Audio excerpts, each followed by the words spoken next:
Okay, hello and welcome to this walkthrough. This is a case known as Harry Solutions, or to give it its full name, Hibernating Apes Reclaiming Royal Yogi Bears Solutions.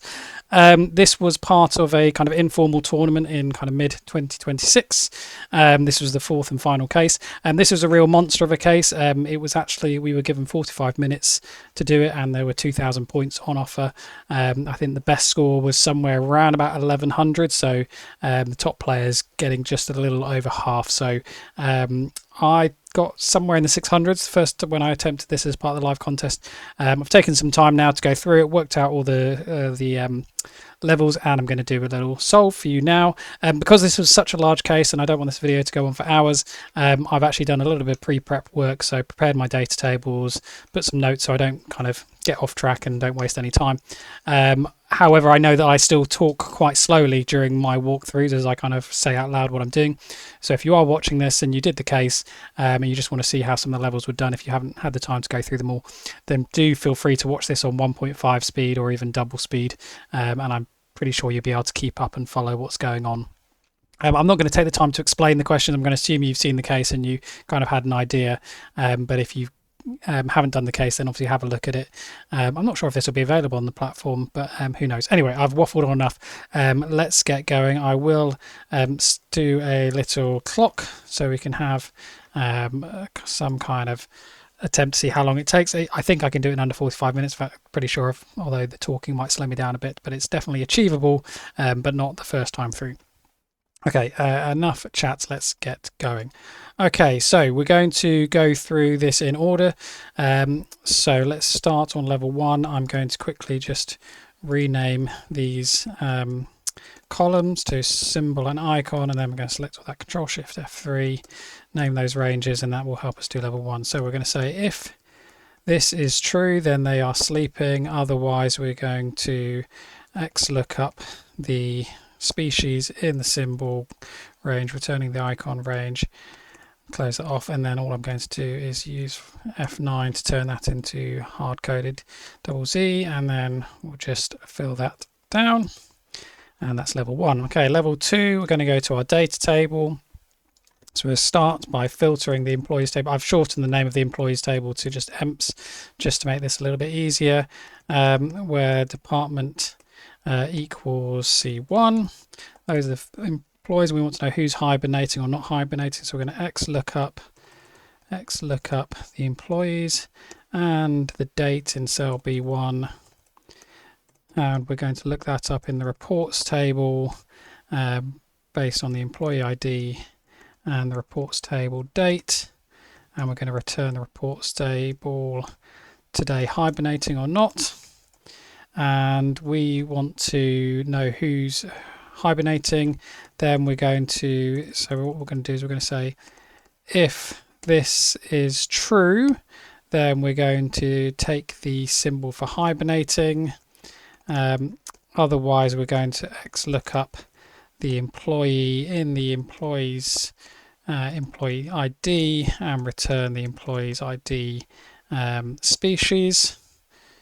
And then we've got either bear, ape, or hibernating. Then we're going to XLOOKUP those values in the symbol range, returning from the icon range, and we get our icons. Then we're going to concatenate that range together. Then we're going to need to do some substitutions. So we're just going to grab all of the icons from here.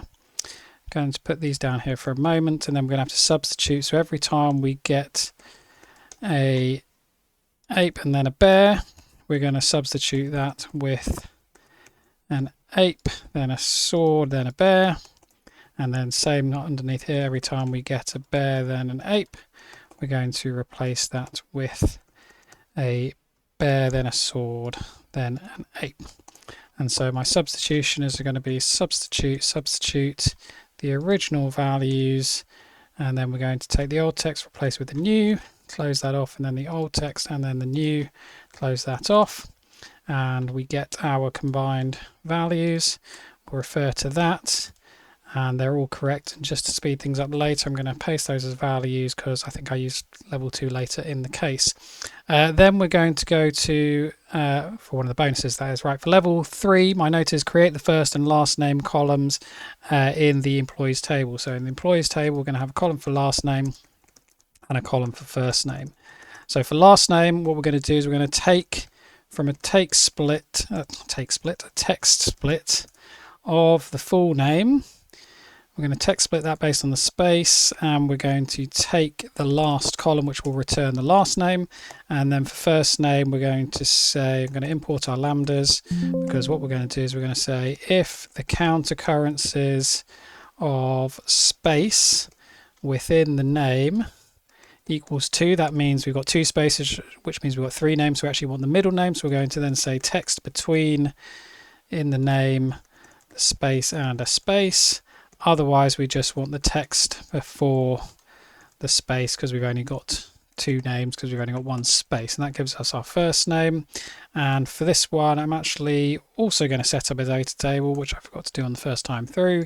So I'm going to firstly take the employee's last name here, and we'll take the employee's first name here, and we'll do a quick count if. So we'll sum where this equals that.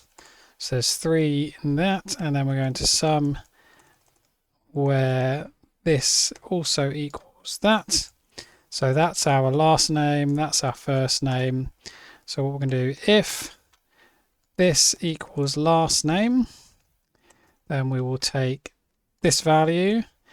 If C1 equals first name, then we will take this value, and otherwise if we're looking for full name, we'll add them together, because there is some slight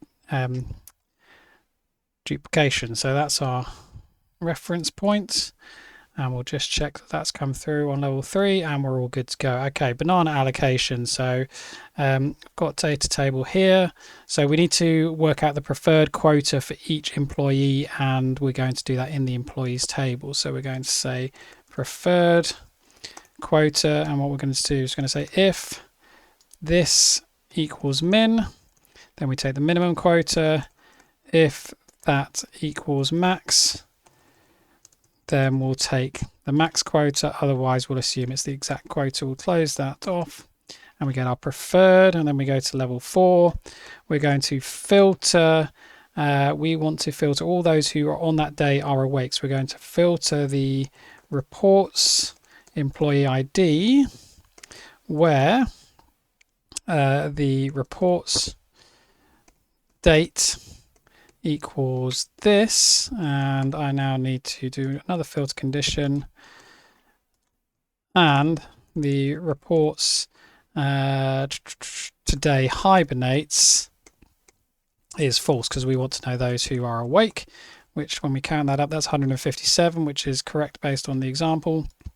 We want to then XLOOKUP those employees and the date in B1 in the reports. Actually, no, we just need the employees because it's just the preferred. So we're looking that up in the employees, employee ID, and returning from the employees list their preferred quota.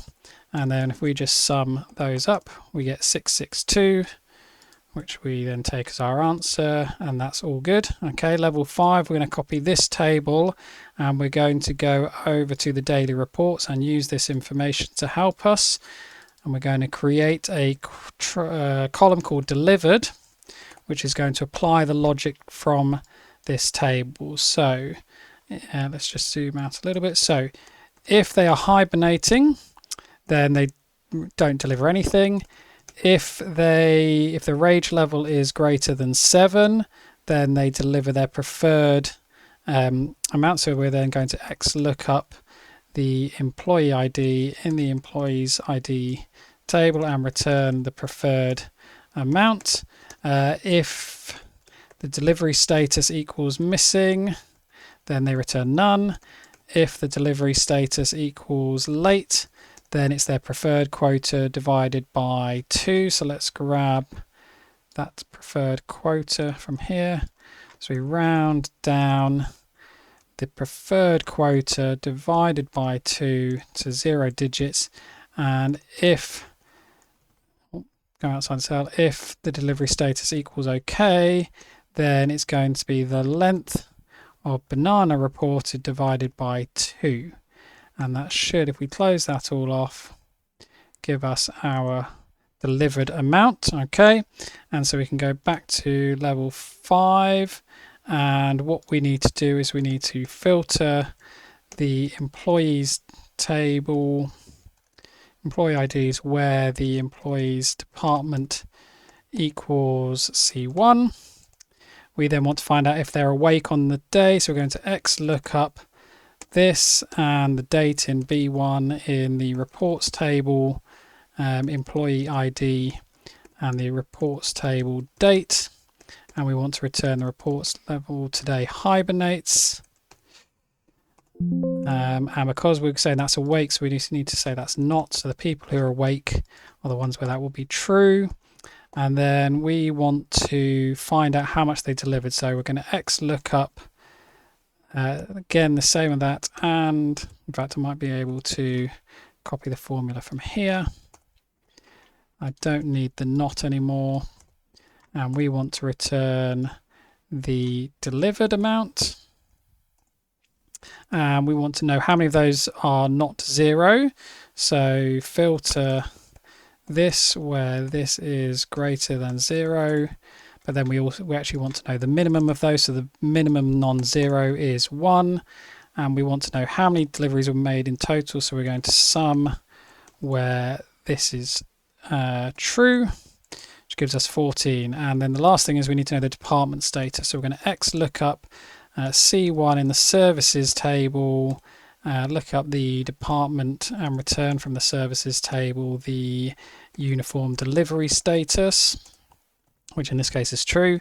So if that is true, then we return this times 3 times the number, otherwise we return the sum of the delivery, which in this case gives us 42. So that equals 42. Go to our case and we're on target, all good. Okay, level 6, dealing with our mentors. So we're going to find out who our mentors are first, because we're dealing with names and employees. So we're going to look up these 3 names, and we want to find the employee's name and return the employee's ID, because then we can look on this to find who their mentors are. And then what we're going to do is, actually that should be up here, and then we're going to find the mentor. So we're going to take a scan. We're going to start with the original person. We're going to go through a sequence of 20 just to make sure we cover everyone. We're going to create a lambda where we have our accumulator and our value, but actually all we're going to do is we're going to X look up our accumulator in the employee ID and return the employee's mentor ID. And that's going to give us a list of each subsequent mentor. We want to get rid of all of those zeros and values errors at the end, so we'll use 2col3. But we need to have the whole list, the first mentor as well, so we're going to v-stack that with the original mentor, and we get that. And I'm also going to fix this reference here, because when I drag this over to the right, these won't move because of the funny way that table references and absolute references work slightly differently, or it took me ages to work this out when I first started coming across this, because employee ID still doesn't like that. X lookup employee ID, not employer ID. So now when I drag this across, it works for all of those. We then need to know the scores of these, so the can't remember what they actually call it, find out in a minute. So the employee's employee ID, and we want to return the behavior shift score, that's the one. And again, I should have fixed the references, so we'll call this employee ID, close the square brackets, colon, and then close it with double brackets, and do the same thing here. Behavior shift score, close, and then close again, so that I can then sum this. And we're also going to wrap this in an if error, so that if we don't have a value, we don't get a problem. So those are the scores. We want to know who is the last employee, who's the last mentor. So we're going to go to each of these and take the last person who's like the senior mentor. We're going to then to-col the employees and to-col the scores, and we're then going to group by the mentors and the scores. We're going to sum those up. 0, 0, -2 puts them in order. We only need the name of the first person or the employee ID, and then we can XLOOKUP the employee ID back into the employee table and return the employee name, which is what the question asks for, and we get Ringo.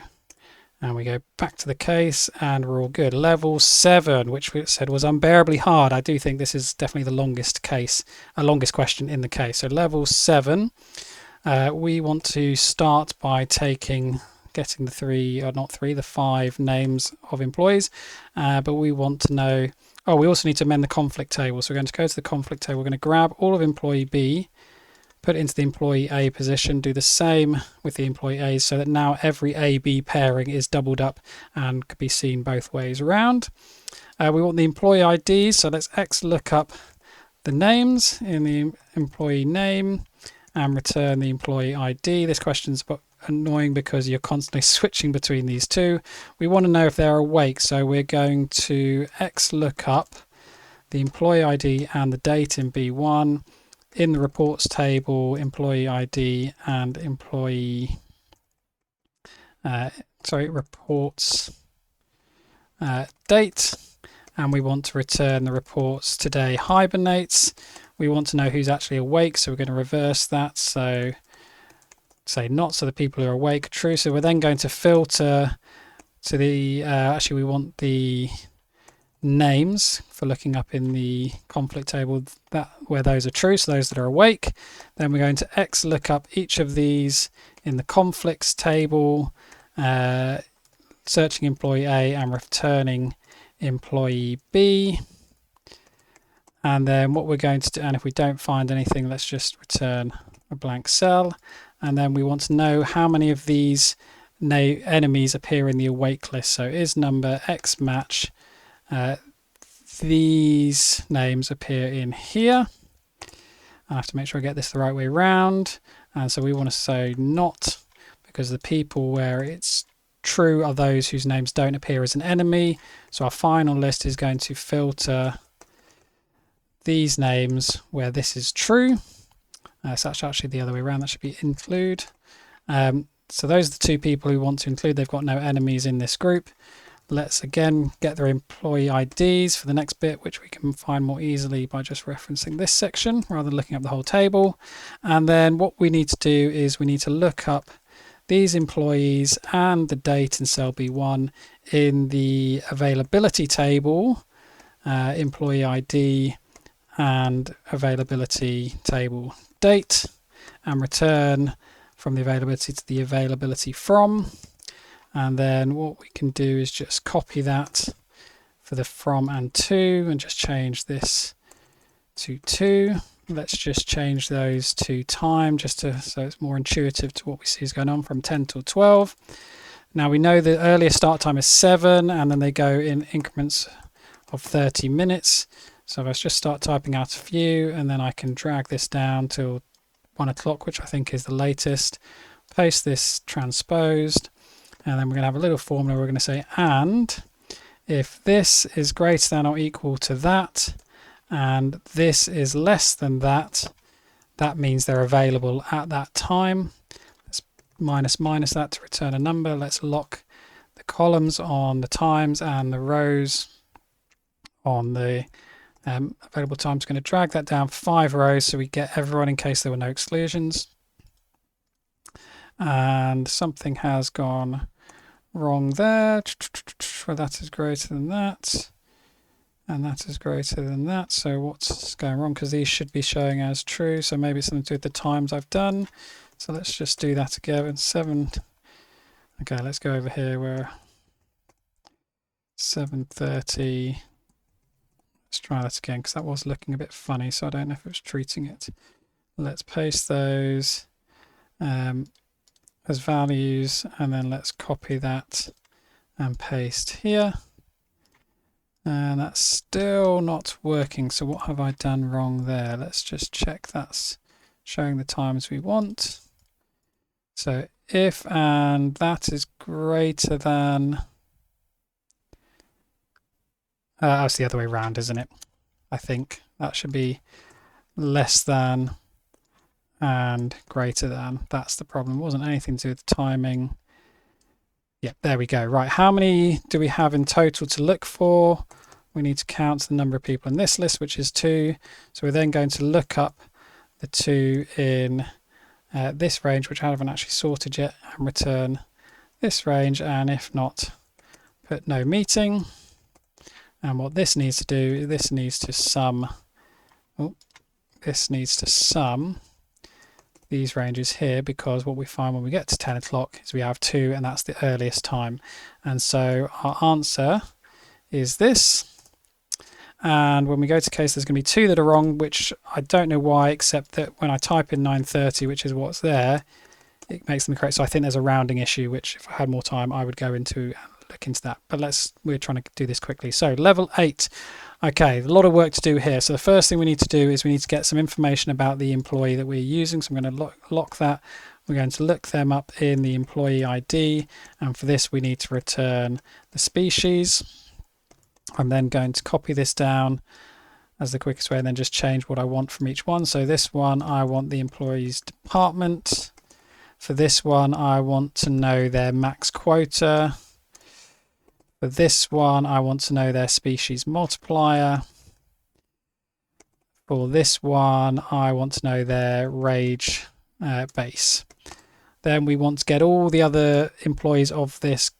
So we want to filter the employee's employee ID where the employee's department equals the strategic climb in this case. And we also want to then get their multiplier. Also, actually, we need to know their species, so we don't need the employee ID, we need to know species. And then we need to know the multiplier, which we can just copy that, paste it here, and change that to species multiplier. We want to find out which we have most of, so I'll use my most least, which is just a group by based on the species. Our ape average, so we're going to say if and sorry, this isn't the this is the bonus. So we want to filter these values where these values equal ape, and then we want to average those. And then we'll copy that formula exactly as it is below and change ape to bear.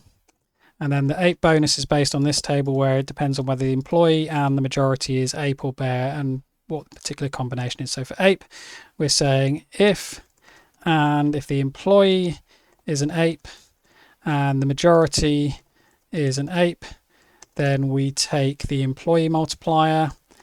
If and the employee is a bear, but the majority is ape, then we take the ape average, otherwise we return 0. And then we're going to copy that formula exactly as it is into the cell below. We're going to change, if it's a bear and a bear, then we get the multiplier of the employee. But if these two are the other way around, if it's an ape and then a bear, then we move to the bear average. So only one of those will ever be more than 0. So our final multiplier is this number over here. So 100 times the banana quota, which is 6, times 1 plus the ape bonus. Close those brackets, divided by 1 plus the rage level times 1 minus the bear bonus. Close those brackets off, and we get 92. So our answer is going to round that figure to 0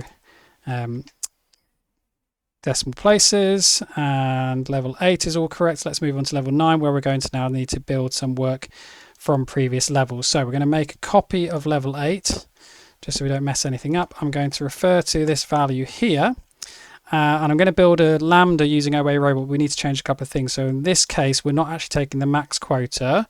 We have to look up the delivery amount for this employee in this date. So I'm going to change this to a flat or a static value. I'm going to put this as one of the dates from the real case, and we'll say X lookup employee and date in the reports table employee ID and the reports table date, and return the reports table the delivery or the delivered amount. And then we'll do the same thing for the rage level because it's different for every single day rather than the rage base. So we go rage level. I'm going to set these two as input cells. I'm then going to grab this and generate a lambda statement. Should give me two inputs, which will be, the first one is the employee and the second one is the date. And we'll press OK, and we will save that lambda as, we'll just call it raw. And now we're going to go back to level 9. So we've done step 1. Right, let's grab the employee and awake working for level 5. So let's just grab this for now. So we've got the employees and those that are awake, and then what we want to do is we want to find the raw score for these employees on this date. So what we're going to do is we're going to map over this, and we only want those that are awake. So actually we're going to map over both of them. So we're going to map over the employees and whether they're awake. So we'll create a lambda. So E for employees, A for awake. So we're going to say if they are awake, so if A, then we want to know the raw score of the employee and today's date. If they're not awake, just return a blank cell. And then we want to take the average of those, which in this case is 149. Let's copy this workings over. We'll have to update this. So the first one is looking up the department. So department equals D1. This one is looking at the date. This one is also looking at the date. And we get an average. And so our result is if that is greater than that, then we take the first department and we join it with the score. So we'll round that score to 0 decimal places. If it's not that, then it will be the second department joined with the rounding of their score to 0 decimal places. And we get Firebase Logistics 150. This is a slow data table, so what we will do if we've got that all correct, which we have, we'll copy and paste that as values only, and we will clear out the data table just so it's not slowing us down as we do our calculations. Right, moving on to level 10, which takes a bit of work from level 2 and some from level 9. So we're going to create a level 10 column in the reports table because on this one, we don't care whether they actually delivered or not, whether they were hibernating or not. So we're going to copy the formula from before for delivery, but we're just going to remove the first if statement and the final bracket, and we get what they would have delivered if they weren't hibernating. And then we're going to adjust our lambda from here. So I'm going to OA robot this, edit the lambda, and this time I'm not interested in the delivered amount. I'm interested in changing this to the level 10 amount, and let's save that lambda as something else. Let's call that raw 10. And so when we go to level 10, we're going to grab the workings from level 9 to start off with. So we'll start with that.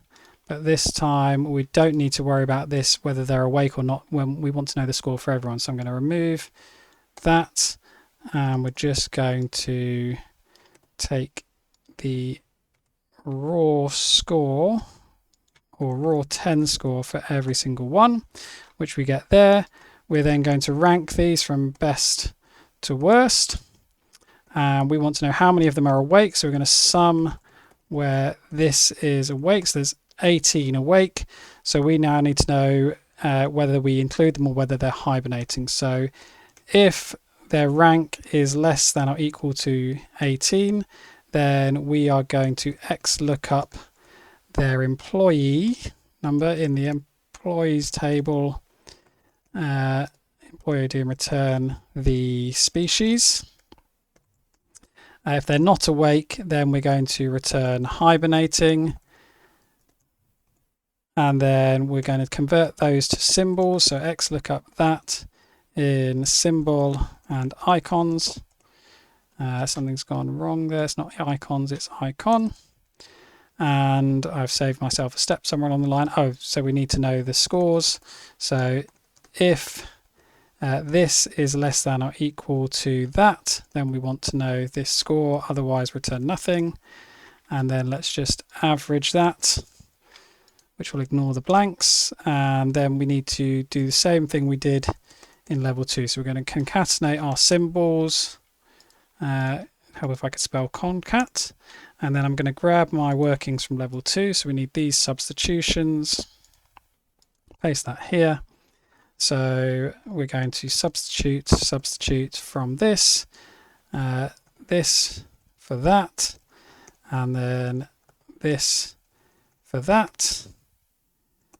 And that should, and then, oh yeah, we also need to combine this. We need to take the round of the score to 0 places and a dash and our final concatenation, which gives us our final answers. And again, this will take a little bit of time, so we'll check these are all correct, which they are.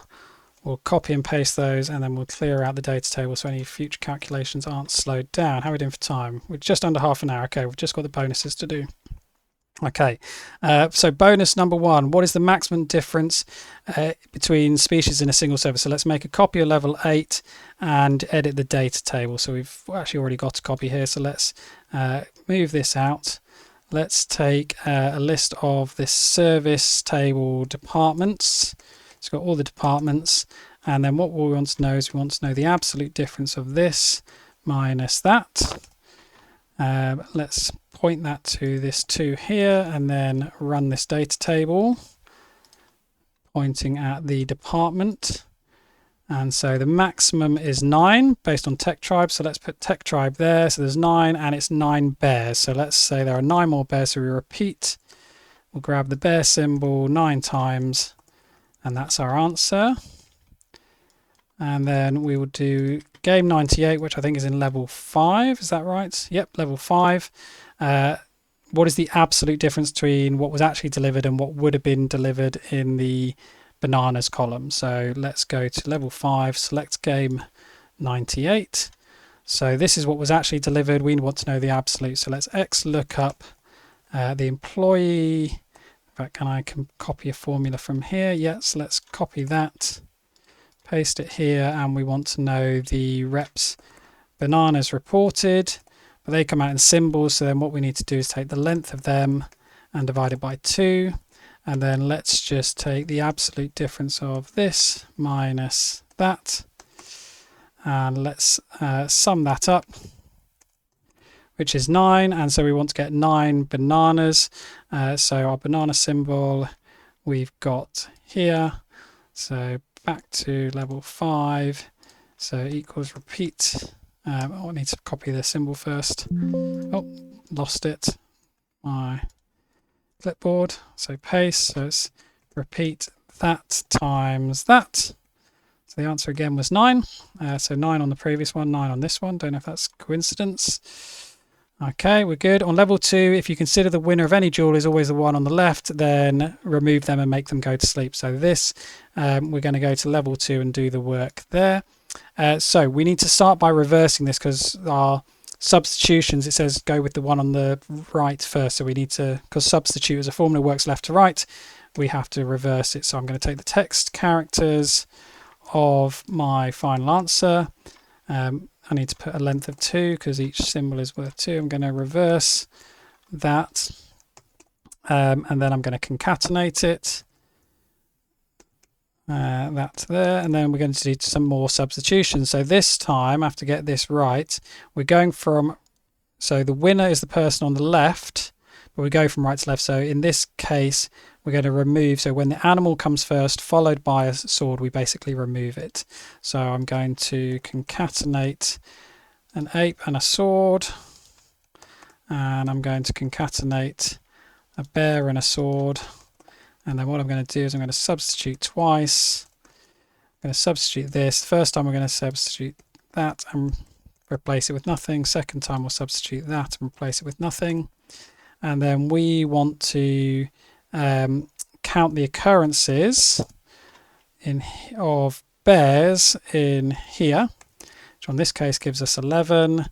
We'll point to 11 here, and we'll sum those and we get 98. And then for the final one, where we're basically going to then remove anything that's asleep and take the first 4 animals. So what we're going to do is we're again going to reverse everything. So I'm going to text characters this on 2.